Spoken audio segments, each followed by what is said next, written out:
The fast-moving consumer snack food item, known as chips, has gained popularity all around the world. To design a product that satisfies consumer expectations, product developers should be aware of the attributes of chips based on consumer preferences.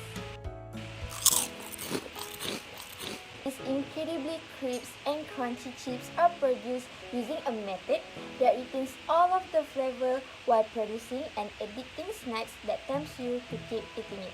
All of these chips are great for dipping in place of crackers, and they also make great croutons when broken up and sprinkled on top of the salad at the last minute. These are the raw materials that we need for our chips production: pumpkins, carrots, okras, tomatoes, seasonings, acrylamides, boiling agents, and sodium nitrite.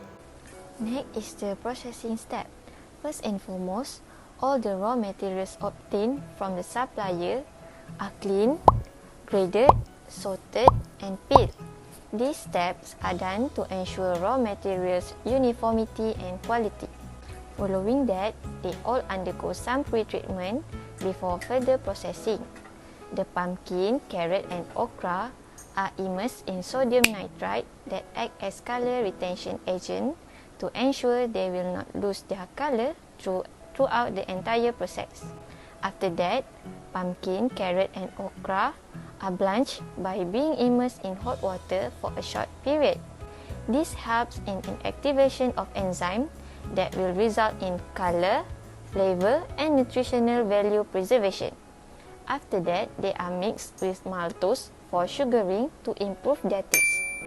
The next step is freeze drying step. The sample was put in a freezer to be frozen. After we directly put the prepared frozen sample in a low temperature vacuum frying pot to be cured and dehydrated. Then the next step is directly deoiling the dried sample in the vacuum kettle. This step is done to reduce the excessive oil absorption at the surface of the product. After that, the product obtained must be cooling first. Then we proceed to season to enhance the natural flavor of the pumpkin, carrot, and okra chips. The last step is the packaging.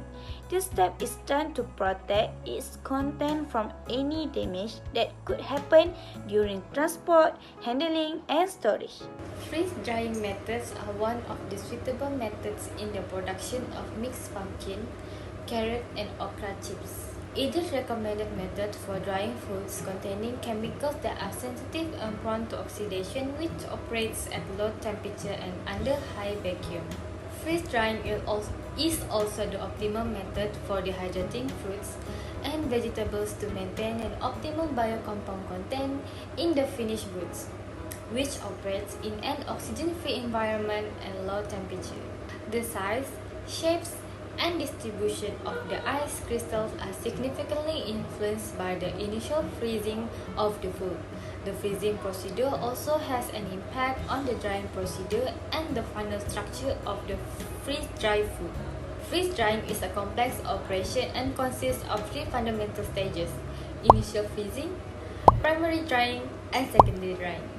I will continue with operation freeze drying method. In this freeze drying method, there are three steps that need to be complete to get the final product. The first step is the initial freezing stage. The food item is cooled below its temperature and composition combination that result in the lowest point at which the item freeze. The goal of this step is to completely freeze any mobile water that was initially present in the product. Second step is in the primary drying phase. The product is heated under vacuum in order to sublimate the ice and keep the food product below the transition temperature. Both sublimation and evaporation take place in this phase. 90% of water in the milk is sublimated out during the initial drying step. The majority of the free water and bound water will sublimate water at this phase. Lastly, secondary drying phase, the unfrozen bound water is eliminated from the product via desorption from the dry layer.